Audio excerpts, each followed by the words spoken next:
Hello, folks. Officer Tony here, and today's episode is brought to you by the letter C. C for crab. Hello, Richard from budgetguitarist.com.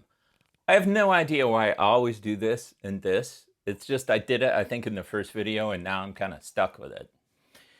Anywho, today I'm going to demonstrate the Stewart McDonald, aka StewMac, fret arbor press. So basically, here's the concept. You have a fret, you want to put it in the slot in the neck. There's two ways you can do it. Way number one is you take a hammer, usually like a hard rubber hammer, and you tap it in, you tap it in, you tap it in, and you do the next one. And some companies like PRS do a combination of using an arbor press plus using a hammer. Some companies only use an arbor press, but the idea is the arbor press basically presses the fret down into the slot. So they're a little on the pricey side, and they're also a little on the little. As you can see, this is not a ginormous fret press like they would have in Gibson or PRS. This is a little one.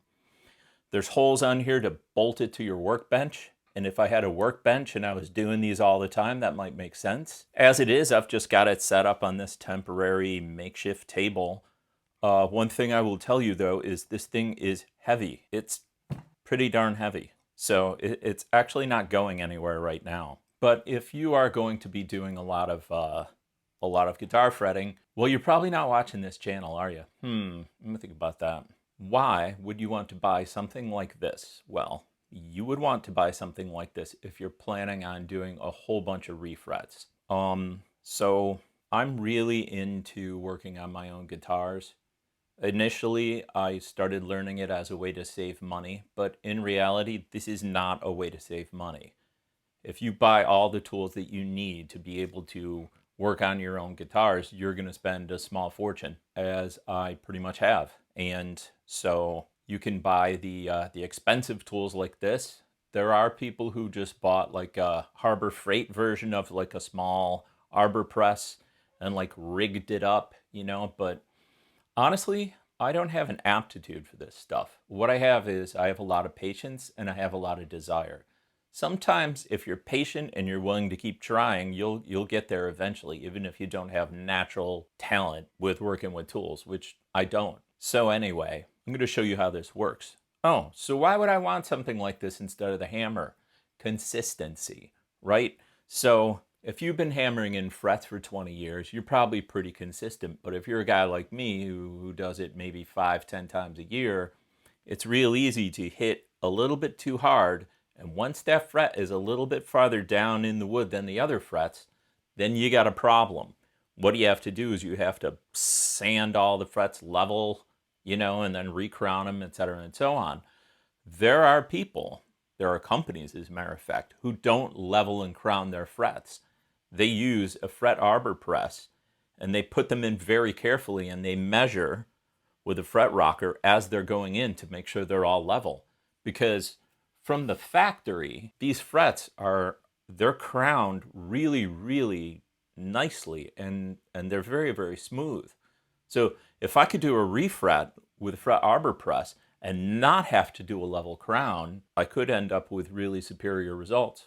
So that's sort of why I was interested in getting one of these. Also, it's kind of cool. It's a cool tool. So I'm going to move the camera now so you can get a closer view of how this works.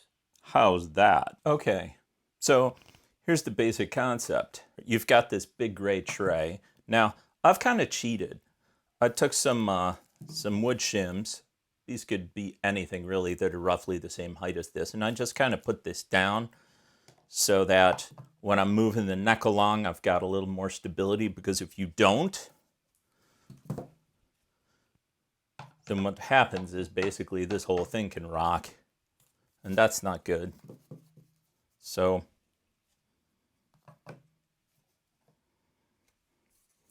right, so the concept is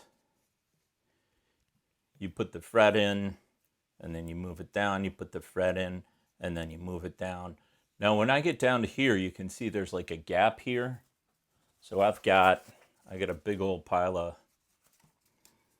wood here, and I'll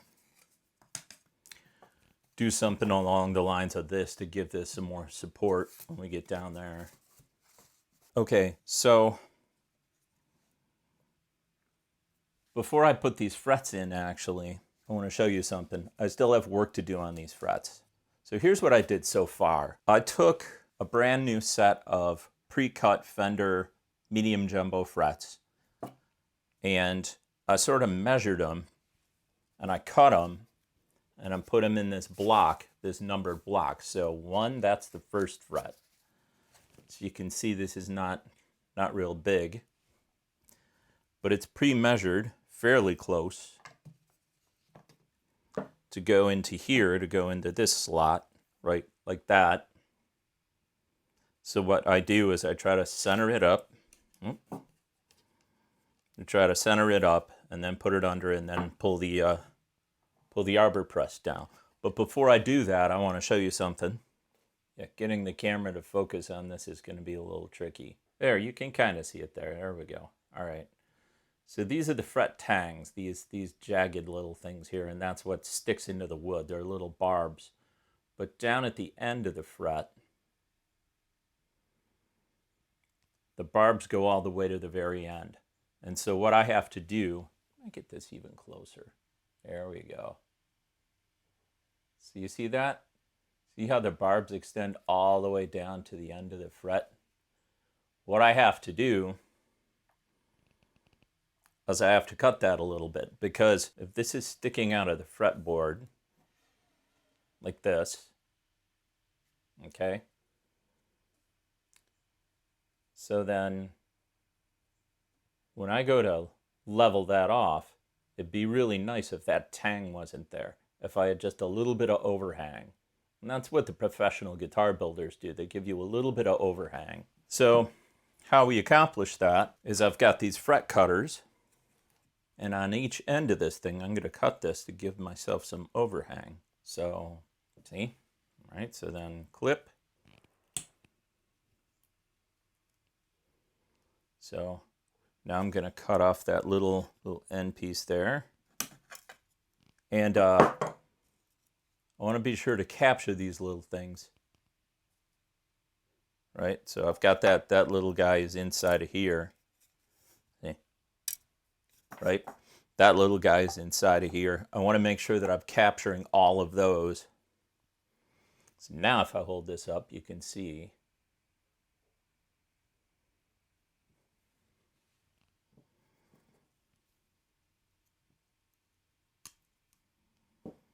So now if I hold this up, see, so I've cut that off. So there's going to be a little bit of an overhang on both sides of this. Let me do the other one. Okay, so now I'm going to put this one in the first fret. Just going to... So I just sort of push this in, like sort of finger tight. And if you look up real close, you can see... Okay. See how you can see the tangs there? Once I press this in with the arbor press, you won't be able to see those tangs. So let's go ahead and line it up. And then press it down. Let's even it up, press it down.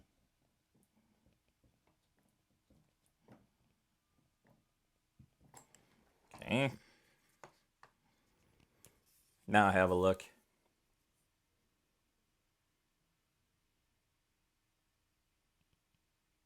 Right?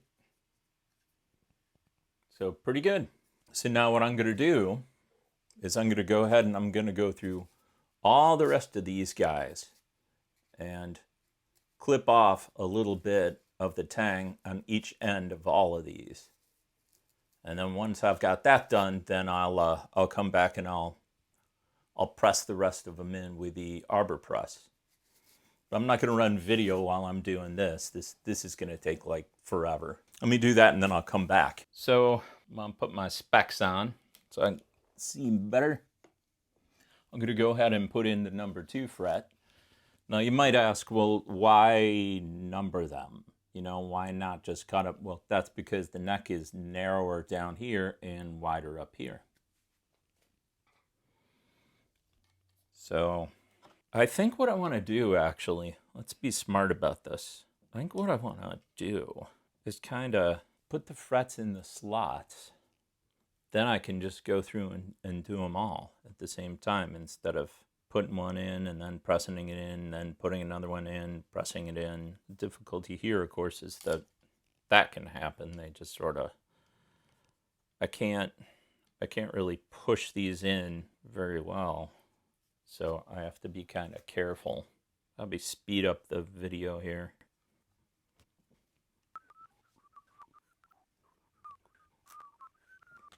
Now, because this is a refret, these slots are not pristine, and there was some wood chipping when I pulled the old ones out. If you've watched this channel, you might recognize that this is the neck from the StewMac Telecaster kit. And I did a whole deal where I built that, however many episodes that was, and I put frets in it. I did a refret. This is actually the second set of frets going in here, so you might say, well, why are you doing this?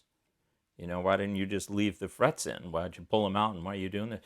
Because this is an inexpensive guitar kit, and I already have a Fender Telecaster, so basically I'm using this as an experiment to see how I like this whole process. I've done one other refret with this, and I really liked it. I don't think I'm going to go back to the hammer because I really like how this seats the frets. It does a very good job. There's a reason all the professional places use Arbor presses. Part of me also feels like, you know, instead of pounding on the thing with a hammer, the fret wire is pretty tough. It's pretty hard to dent even with a rubber hammer, but it's gotta be better to push them in, you know, using one of these cauls that's perfectly shaped for the fret wire. This is 9.5 wire. This is a 9.5 caul. And it comes with a bunch of different ones, and they're brass. StewMac charges a lot of money for their stuff, but it's almost always really good quality stuff too. Get what you pay for, right? Buy once, cry once, is that what they say? I don't think I ever cried spending money. Swear maybe, but cry no. When I first started learning how to do refrets and fretwork, I used to cut up my finger something fierce because this is metal. And when you cut the metal, it can be pretty sharp. Now, I know somewhat what I'm doing, and it is not really an issue. The other thing I was going to say is if you want to get into this stuff, for God's sake, don't learn how to do it by watching me. I am an amateur enthusiast, right? I'm a semi-professional musician. I don't repair guitars for a living. I'm doing this because I love all things guitar. So I love to mod guitars, and learning how to do fretwork was like the next step. Eventually, I'm hoping maybe after I retire from being a web developer, I would like to build guitars, but we'll see about that. That may or may not happen. Doesn't matter. You know, some people surf Facebook. I like to work on guitars. What's the difference? Anyway, what was I saying? Oh yeah, if you want to learn how to do this stuff, get the StewMac books or the StewMac videos. There's also a ton of free videos on the StewMac YouTube channel that are very, very helpful. Yeah, it's just a really good idea to learn how to do this from Dan Earlywine, not me. So when I make these videos, then you might wonder what's the point. The point is exposure. If you're curious as to like what's involved with this kind of work, and you want to see somebody do it who is not a professional, who will make mistakes, that would be me. Okay, I think we're ready to put them in carefully. So what I'm gonna do, I'm gonna get down here. I'm gonna get down here, line this up. There you go. Press it in. Oops, forgot the second one. Do the second one. Press third one. Fourth.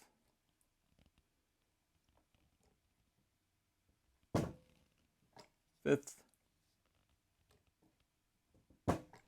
See how easy these are going in now? Instead of tapping them in with a hammer. You probably can't see because my big stupid hand's in the way. Okay, press it. Next. Next. Next.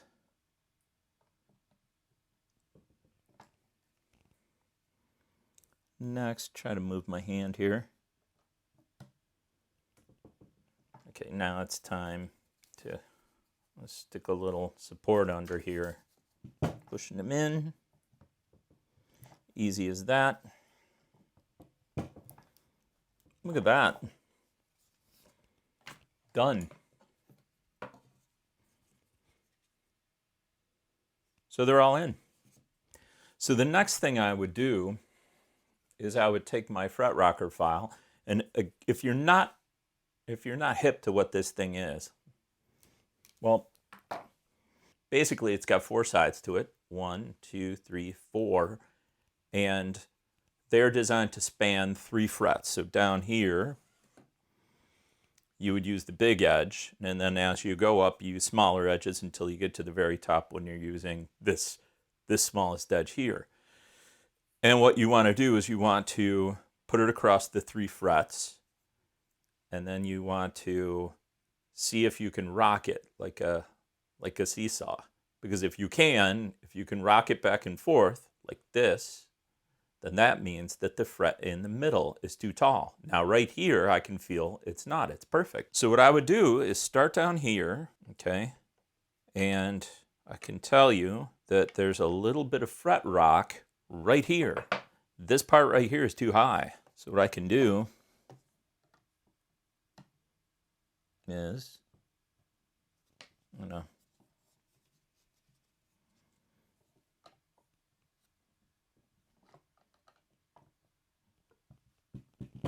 push it in a little more. Now it's not too high. So the whole concept is I'm trying to see if I can get these frets perfectly level just by applying more pressure to the high frets. Because if I can do that, I don't even need to do a level crown. And the tops of these frets are super smooth and they're in factory mint condition.